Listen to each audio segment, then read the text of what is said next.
Welcome the students in this next video of chapter number 1, that is heredity and evolution. तुम्हाला जर हा video आवडला तर नक्की लाईक व सबस्क्राईब करा, म्हणजे तुम्हाला माझे सर्व व्हिडिओ पाहता येतील. See, next point here.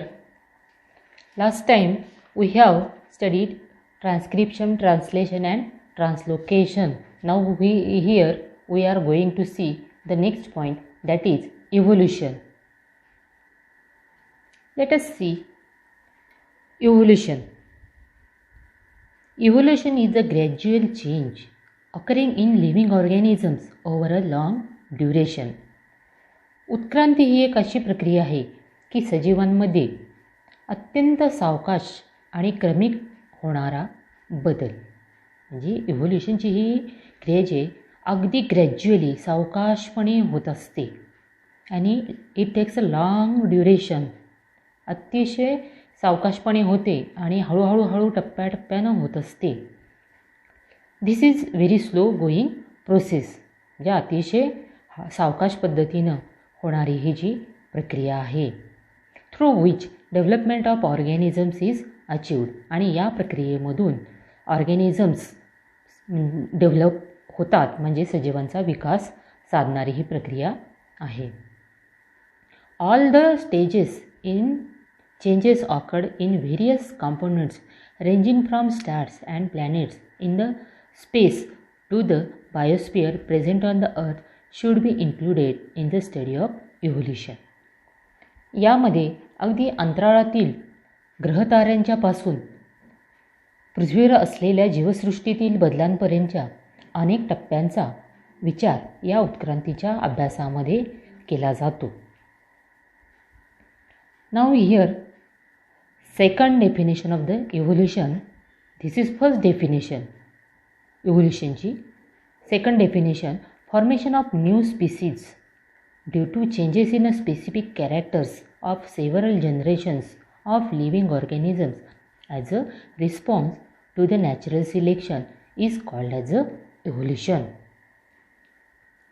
आता याचा अर्थ नेमका काय आहे की नॅचरल सिलेक्शन जे आहे, नॅचरल सिलेक्शन म्हणजे नैसर्गिक निवड असं त्याला म्हटलं जातं.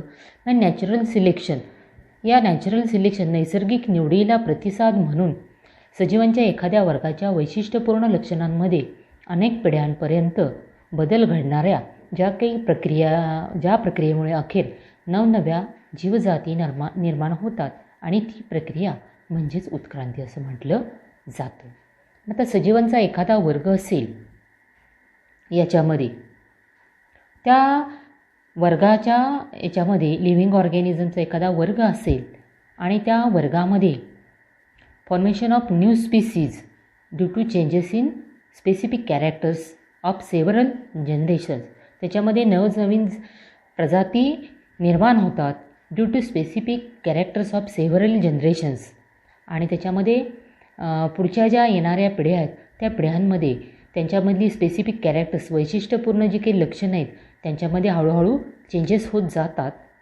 आणि living organisms as a response to the natural selection, आणि थोडक्यातच हे काय तर नैसर्गिक निवडीला प्रतिसाद दिला जातो, आणि याच थिअरीला काय म्हटलं जातं, इव्होल्युशन असं या ठिकाणी म्हटलं जातं.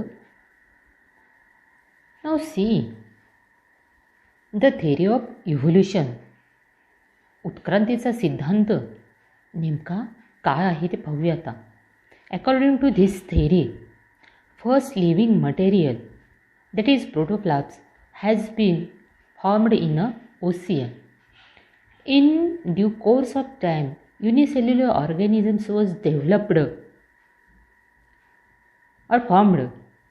Gradually changes occurred in the unicellular organisms, from which larger and more complex organisms were formed. What it means, काय याचा अर्थ आहे की थिअरी ऑफ इव्होल्युशन जी आहे, उत्क्रांतीचा सिद्धांत जो आहे, त्या सिद्धांतानुसार काय सांगितलेलं आहे की according to this theory, first living material, पहिलं जे जीवद्रव्य किंवा सजीव पदार्थ जो आहे तो कुठं तयार झाला, त्या पदार्थाला प्रोटोप्लाझ्मा असं म्हणतात. जीवद्रव्य फॉर्म्ड इन अ ओशियन, समुद्रामध्ये पृथ्वीवरती तयार झाला.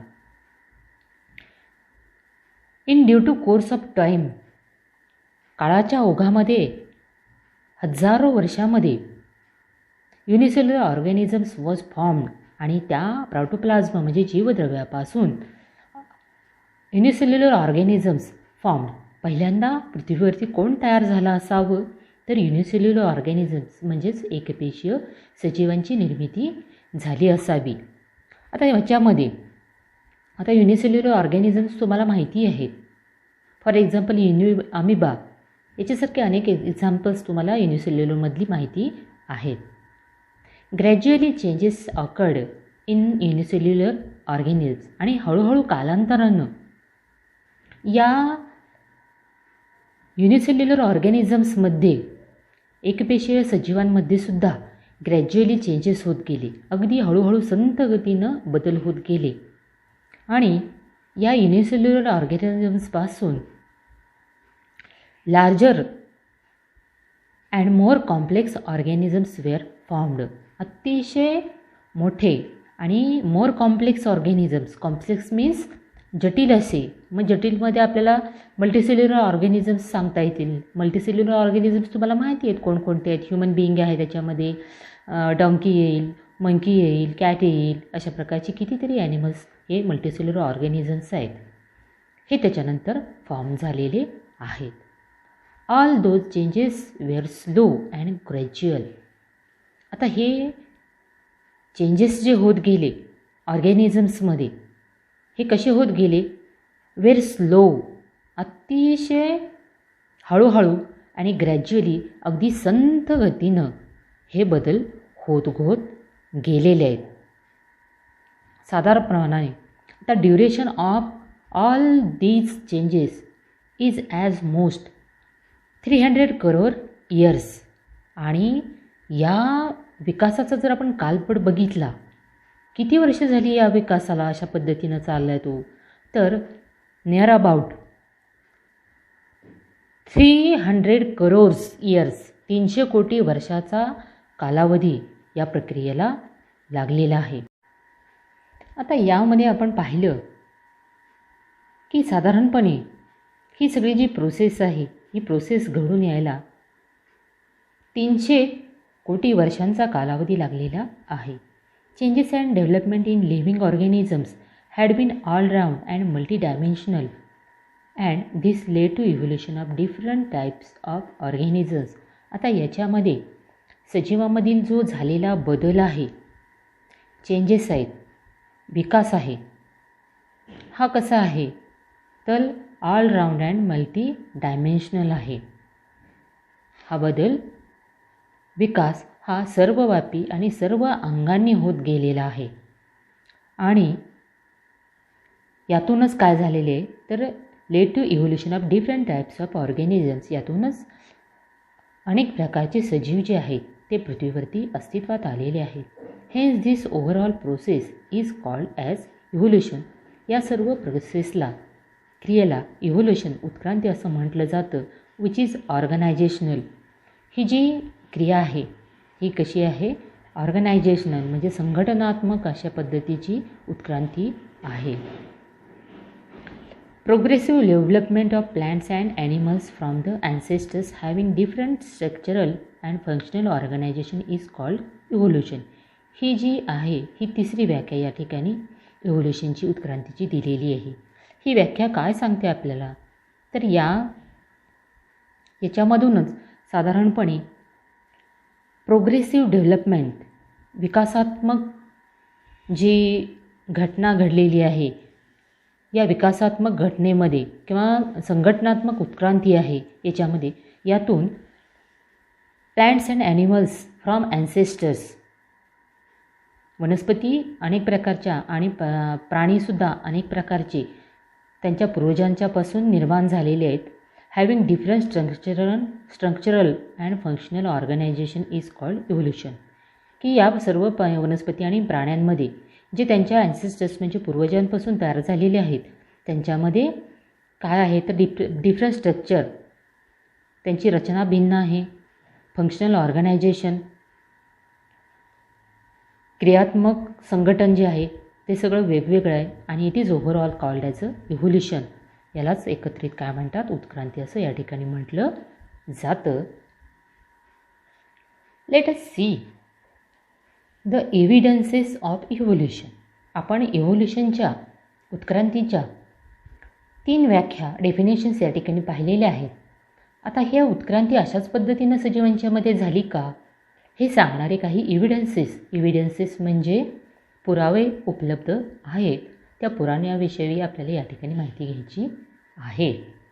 Collective thinking upon all above mentioned theories implies that evolution is everlasting process of changes. आता वरील सिद्धांताचा एकत्रित विचार केल्यास आपल्याला असं म्हणता येईल की उत्क्रांती ही सातत्यानं होत राहणारी बदलांची जी प्रोसेस आहे ती अखंडपणे चालू राहते. एव्हरलास्टिंग प्रोसेस आहे. एव्हरलास्टिंग म्हणजे कधीही न संपणारी, म्हणजे अजूनही ती सुरू आहे. How ever it needs prove it. आणि यामुळंच याला खरोखरच सजीवांचा विकास या पद्धतीनंच क्रमाक्रमानं झाला असावा हे सांगण्यासाठी कशाची आवश्यकता आहे, तर नीड्स प्रूफ, पुराव्याची आवश्यकता आहे. एखादी गोष्ट आपण कधी मान्य करतो तर त्याला काहीतरी प्रूफ असेल, पुरावा असेल, तेव्हाच आपण मान्य करतो ना. त्यामुळे इथं देखील following are various proofs available in support of the theories mentioned above. आता वर सांगितलेल्या ज्या थेरीज, सिद्धांत आहेत त्यांना सपोर्ट करणारे, आधार देणारे काही प्रूफ्स अवेलेबल आहेत. म्हणजेच थोडक्यात पुरावे, म्हणजेच त्यालाच इव्हिडन्सेस ऑफ इव्होल्युशन असं म्हटलं जातं.